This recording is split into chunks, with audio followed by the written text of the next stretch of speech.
Let's get R&B squad. This is out of Ruth. I trust that this message meets you guys in good spirits. If you're new to this family, we don't believe that you're here by accident. Welcome. We're happy to have you, and Jesus is, of course, always happier. The word that I have today comes from a dream that I had and some scripture that the Lord led me to. And as you listen to the details, you will know whether or not this word is for you. Please eat the meat, spit out the bone, take what's for you, and leave the rest. This is a kingdom marriage word. So I'll get right into the dream and the interpretation. In this dream, I saw one woman, and this woman was preparing, but she was preparing the way a bride would prepare. So she was in this bathroom and she was putting her makeup on, she was fixing her hair, but it looked like she was getting ready to be a bride. That is what she was doing. And then there was this other woman who kept trying to bar this woman's access to the bathroom.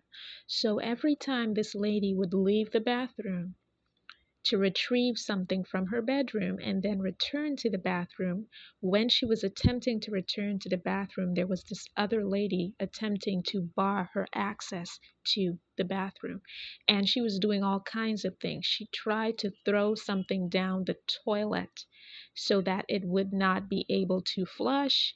She tried to stop up the drain in the shower stall. She was doing all kinds of things to try to delay this woman's getting ready process. However, she did not succeed. This woman was still able to get ready. And the woman seemed unfazed while she was doing all of this. So she was doing all of these things, trying to stop the toilet up and trying to bar her access to the bathroom. But the woman who was getting ready seemed totally unfazed by all of it. She was calmly getting ready. And then the scene switched, and I saw that same lady who had been trying to bar that woman's access to the bathroom so that she would not be able to get ready. Now, this woman was getting ready to go out with the man to whom she was getting married. They were going out on a date together, and this other woman was attempting to tag along.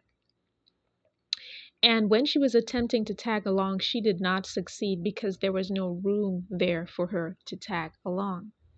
Then the scene switched again, and this time I saw that same lady who had been attempting to tag along with the two people who were going on the date.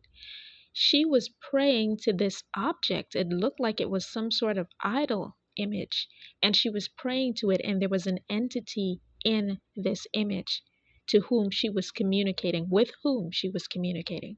And that was the end of the dream. So for someone, there is somebody determined to prevent you from marrying the person that God has chosen for you. They are bent on preventing it from happening, and they're doing the most right now. They are going to idol worship, they are seeking demons, they are seeking the occult, they are trying to do things in the natural to see if they can come between the two of you. Listen, the Lord led me to Matthew chapter 19, verse 6. So then they are no longer two, but one flesh. Therefore, what God has joined together, let not man separate. What God has joined together, let not man separate. Now, hear me well and receive this by the Spirit. There are unions that are separated because God never put them together. Do you understand? There is a difference between man ordained and God ordained. When God brings the two of you together, and there are those of you under the sound of my voice, you know good and well that God brought the two of you together.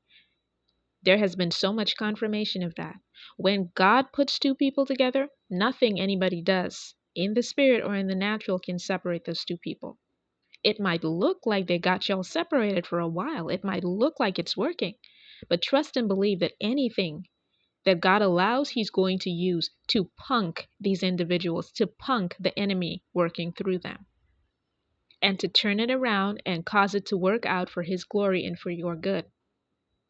See, that woman who was getting ready in that bathroom, while the other woman was breaking a sweat, doing all of these things, trying to prevent her access to the bathroom so that she would not be able to get ready, she was unfazed.